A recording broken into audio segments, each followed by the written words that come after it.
We have 4 kids. Peyton is the youngest of 4. We went to the hospital, as we did with any other of our children, with the intent of delivering a healthy baby, unknown whether it would be boy or girl at that time. And when I delivered Peyton, the room was pretty chaotic, and the pediatrician said to me, "Your son has clubbed feet." And I said, "That's okay, we'll brace him."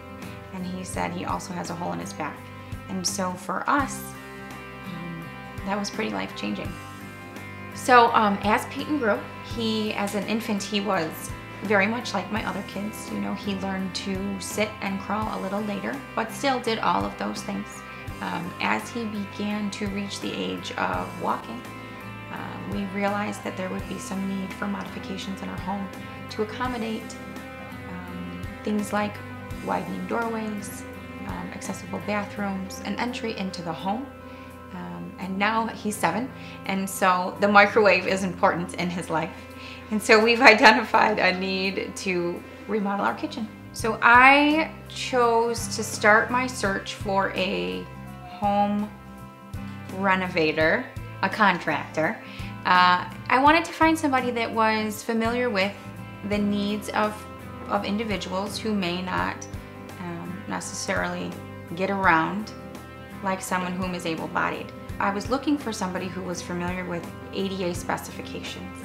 I was hopeful that I would be able to identify someone who knew that my child was a child, not somebody who had grown and acquired this illness or incapacitation or differently abled body part through life. Peyton was born to us this way, and so I wanted him to grow up in a way that felt comfortable and like home. So I was looking for someone who could identify with those needs that I had and that we had as a family, and I found Eric.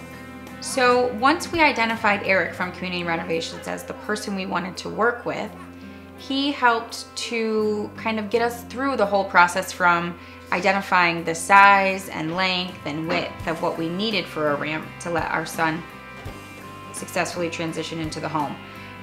He was able to identify that we needed a wider platform at the top, something I knew nothing about, so that he could easily, reverse and go out of the home in a way that was safe for him.